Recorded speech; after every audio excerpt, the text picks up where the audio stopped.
بسم الله الرحمن الرحيم. رجالتنا رجالة تالتة ثانوي، طلاب الشعب الأدبية، حبايبنا. النهاردة هحل على مخطط الورقة والساق، اللي هو الدرس الأول في الوحدة التانية. تمام.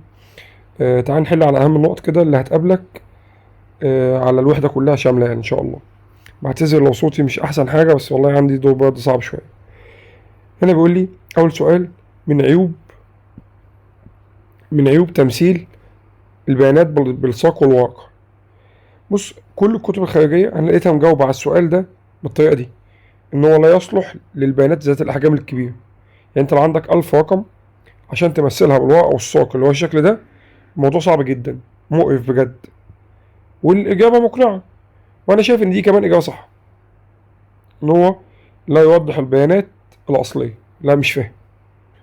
أنت كطالب هتقول لي أنا مقتنع بدي أكتر، أو أنا اتفرجت على أي حد فلقيته قال دي فأنا مقتنع إن دي صح. مش مقتنع إن دي صح. تعالى كده أحاول أقنعك بالاتنين. أولا إحنا متفقين إن هو البيانات الكبيرة لو أنت عندك 1000 رقم الموضوع صعب. طيب، حاجة كمان، تخيل انا مديك شويه ارقام بالمنظر ده: 15، 12، 17، 10، 11. لو انا مديك شويه ارقام بالمنظر ده بقول لك مثلها بمخطط الورقه والساق، اول حاجه هتعمل ايه؟ دي البيانات الاصليه. اول حاجه هتعمل ايه؟ هترتبها: 10، 11، 12، 15، 17. فدي اول خطوه ليك. وبعد كده ابدا اعمل ايه؟ اكتب هنا كده في الساق واحد واكتب معاه صفر، واحد، اتنين، خمسة، سبعة. تمام. تمام. اسال حضرتك سؤال: لو هو بقى مديك دي، هل تعرف تجيب البيانات الأصلية؟ هتقول لي أيوه: 10، 11، 12، 15، 17. لا، أنت هتجيبها مترتبة، لكن مش تبقى عارف تجيب البيانات في صورتها الأصلية قبل الترتيب. يعني أنت عارف إن في 10، وعارف إن في 11، وعارف إن في 12 و15 و17، لكن ما تعرفش إن ال 15 كانت في الأول في البيانات الأصلية. خلاص. وإن كان السؤال يعني دي حاجة ما تخضكش، اللي جابتني ينفعه من وجهة نظري.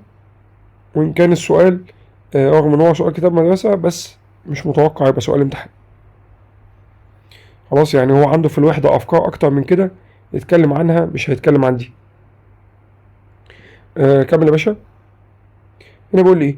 البيانات الموجودة في المخطط. أولا بص على المفتاح، هنا علامة عشوائية، يبقى ده 16 واتنين من عشرة، 17 وأربعة من عشرة، 17 وخمسة من عشرة، 18 وستة، 18 وسبعة. هتلاقيهم موجودين فين؟ واحد، اتنين، تلاتة، أربعة، خمسة، اللي هم دول. اتنين. بص، انا ما خدتش بالي، كنت هغلط ازاي. قلت لك دي واحدة علامة 62، هي دي كام؟ 16 و2. نشوف حتة حول صغيرة تخرب الدنيا. هنا أصغر قيمة، طبعا أنت عارف إن أصغر قيمة بتبقى موجودة هنا، وإن أكبر قيمة بتبقى موجودة هنا. والأرقام اللي عندي دي أرقام عشوائية، يبقى 14 واتنين من عشرة. هنا عايز الوسيط، أعمل إيه؟ أشطب من ناحيتين. خلاص، أرقام عادية ها. أشطب من ناحيتين، أو أكتب الأرقام دي زي ما أنا متعود: 9، 10، 11 وهكذا، وأقعد أشطب لحد ما أجيب اللي في النص. تعال نشطب على الجدول نفسه. شيل رقم اتنين تلاتة مع رقم اتنين تلاتة، واحد اتنين تلاتة مع واحد اتنين تلاتة، واحد اتنين مع واحد اتنين، رقم مع رقم. هيبقى ده وهيبقى ده. ده اللي هو كام؟ 20. وده اللي هو كام؟ 16. فساعتها الوسيط عبارة عن ايه؟ مجموعهم على الاتنين. مجموعهم اللي هو 20 زائد 16 على الاتنين. 20 و16 يبقى 36. 36 على الاتنين فيها 18. تاني، للناس اللي بتتلخبط في موضوع انك تشطب من ناحيتين، انا ممكن اكتب الارقام العادية، ممكن احولها لارقام عادية: 9، 10، 12، 12، 12، وهكذا لحد 33، واقعد اشطب من هنا ومن هنا لحد ما اجيب الحاجة اللي في النص. تمام. لو دي بتلخبطك حلها كده. بعد كده عايز مين على نفس السؤال؟ عايز على نفس السؤال المدى. ما هو المدى؟ اكبر قيمة ناقص اصغر قيمة. اكبر قيمة اهي 33 ناقص اصغر قيمة اهي ب9، هيطلع معاك الناتج ب24. ما هو المنوال؟ القيمة الأكثر تكرار. أكتر حاجة اتكررت هنا كام؟ دي اللي هي كام؟ اللي هي 12. هنا بيقول لي أصغر قيمة، أولا دي علامات عشوائية، ها؟ أصغر قيمة أهي اللي هي 65 واحد من 10. طيب عايز مين كمان؟ عايز الوسيط. اقعد شطب، يلا نشطب مع بعض كده. 1 2 1 2 1 2 3 1 2 3. هيبقى دول اللي هم مين؟ اللي هم 67 و7 من 10 و67 و8 من 10. أجمعهم وأقسم على كام؟ أجمعهم وأقسم على الاتنين. 67 و7 من 10 زائد 67 و8 من 10 على الاتنين، تقريبا هيطلع معاك بالرقم ده. هنحسبها كده. 67 7 من 10 زائد 67 8 من 10، الكلام ده كله على كام؟ على الاتنين. طلع فعلا بنفس الرقم. كلام سهل. عايز المدى على نفس السؤال. عايز المدى هو أكبر قيمة ناقص أصغر قيمة، اللي هو مين؟ اللي هو 69 و6 من 10 ناقص 65 و1 من 10، اللي هو ده. المدى هو أكبر قيمة ناقص أصغر قيمة. تعال هنا على نفس السؤال. عايز أصغر قيمة. أصغر قيمة دي أرقام عشوائية. أصغر قيمة ب23 و4. عايز الوسيط. اقعد شطب، يلا ساعدني بقى كده. تعال نقعد نشطب من ناحيتين. 1 2 1 اتلخبطنا. 1 2 بشطب من الآخر. 1 2 1 2 3 1 2 3 1 2 1 2. هيبقى ده اللي هما كام؟ اللي هو 25 و8، لأن دي أرقام عشوائية. يبقى 25 وكام؟ و8. تاني بأكد لك، لو متضايق من الطريقة دي حولها للأرقام العادية. لو مش فاهم يعني ايه الأرقام العادية، يعني حولها لأرقام بالمنظر ده كده.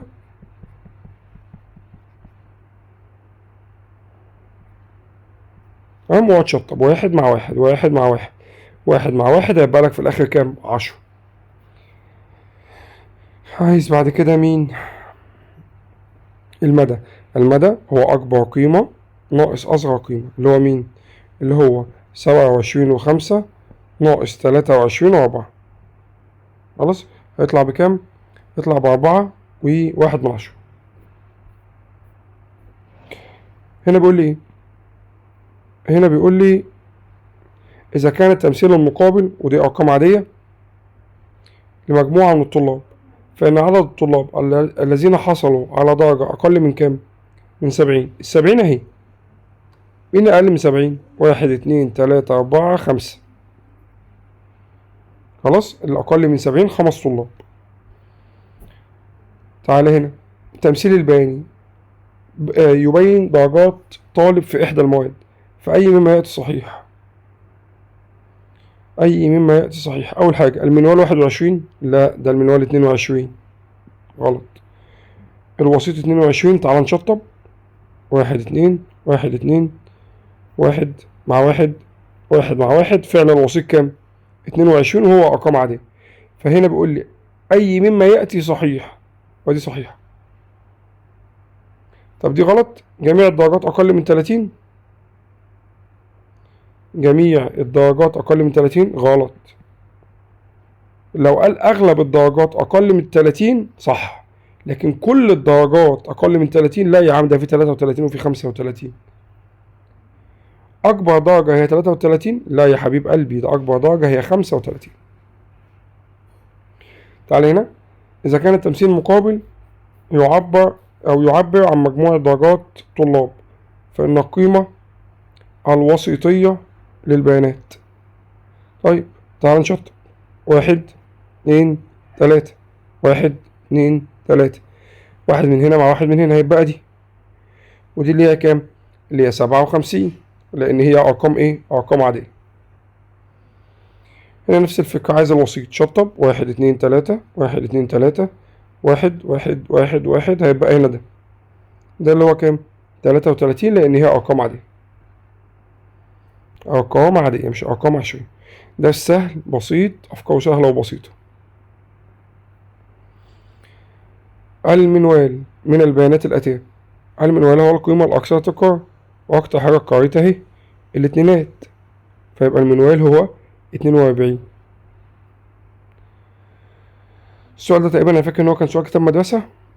ارتفاع مجموعة من الأشجار أي مما يأتي صحيح. معظم الأشجار ارتفاعها أقل من 20. العشرينات أهي. أي مما يأتي صحيح. هل معظم الأشجار ارتفاعها أقل من 20؟ العشرينات أهي. فعلا الأغلبية أهو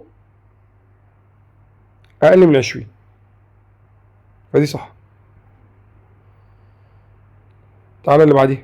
الوسيط هو 11. تعالى نشطب كده. 1 2 3 1 2 3 1 2 3 1 2 3 1 مع 1 هيبقى ده. الوسيط هو 11. لا دي غلط، يبقى دي صح ودي غلط. أنا فاكر السؤال ده كنا حاطين حاجة شبهه. أي مما يأتي صحيح، يعني قول أني صح وأني غلط، يعني كأنك بتحل إيه صح وغلط، وسايب لهم علامة كده المكان الصح والغلط، فهم حلوها اخطأ. طالب أدبي الطرش اللي ملوش حل، أنا مديله السؤال صح وغلط حله لي اخطأ. احنا قلنا دي صح ودي غلط. المدى. ما هو المدى؟ هو أكبر قيمة ناقص أصغر قيمة. أكبر قيمة 36. 36 ناقص 1 35 صح. المنوال هو 11. المنوال هو 11. تعال هنا. يقول لي أي العبارات الآتية خطأ. المدى للمجموعة ألف. المجموعة دي إيه هو المدى؟ أكبر قيمة ناقص أصغر قيمة. أكبر قيمة هنا 71 ناقص أصغر قيمة هنا 41. المدى 30 صح. الوسيط للمجموعة ب 62. الوسيط بشطب، بس المجموعة مين؟ ب. شطب. 1 وهنا 1 1 2 وهنا 1 2. 1 مع 1 هيبقى دي اللي هي كام؟ اللي هي 61. بص دايما في الساق المزدوج عشان ما تتوهش، لأن أنا نفسي كمدرس ممكن أتلخبط. دايما عشان ما توهش أحاول أكتبها بصوت البيانات العادية. البي دي عبارة عن كام؟ 40. كام؟ 53 56 61 62. بعد كده 72 75 76 77. اقعد بقى شطب. ده زيادة تأكيد، وارد أكون أنا اتلخبطت. 1 2 3 1 2 3 1 مع 1 فيطلع الوسيط بكام؟ ب62، يعني دي صح. لو اتلخبطت في إنك تشطب من هنا اكتب الأرقام. بيقول لي المنوال للمجموعة ألف هو 43. 43. المجموعة ألف أكثر تباينا من ب. قلت لك كلمة أكثر تباين دي يا صاحبي أجيبها إزاي؟ هجيب المدى هنا والمدى هنا. المدى بتاع المجموعة الأولانية اللي هو أكبر قيمة ناقص أصغر قيمة اللي هو كان ب30. المدى بتاع المجموعة التانية اللي هو 77 ناقص 40 هيدي 37. أقول على مين فيهم أكثر تباين؟ اللي مداها أكبر يقال عليها هي الأكثر تباينا. مين اللي مداها أكبر؟ المجموعة ب. فبالتالي هل المجموعة ألف أكثر تباين؟ غلط. ماشي. تعالى هنا بيقول لك إيه؟ بيقول لك يوضح التمثيل المقابل يوضح درجات الحرارة العظمى والصغرى لمحافظة القاهرة خلال 5 أيام. فإن الفرق بين الوسط الحسابي للعظمى والوسط الحسابي للصغرى.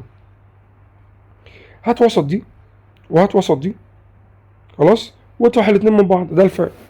فالوسط بتاع العظمى يتجاب ازاي؟ مجموعهم على عدده. 18 زائد 22 زائد 23 زائد 34 زائد 42 على عددهم اللي هو 1 2 3 4 5. 1 2 3 4 5. ده الوسط بتاع مين؟ بتاع العظمى. هات نفس الكلام الوسط للصغرى. 15 زائد 16 زائد 21 زائد 33 زائد 41 على عددهم اللي هو كام؟ اللي هو 5. احسب الحلوة دي على الآلة واحسب الحلوة دي على الآلة. ده الوسط للعظمى، ده الوسط للصغرى، واطرح الاتنين من ايه؟ من بعض هتجيب الناتج. ده الواقع والساق، ده سهل وبسيط.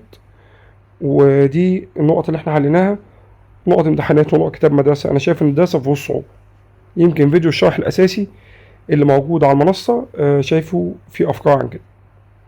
ربنا معاك يا حبيب قلبي. السلام عليكم.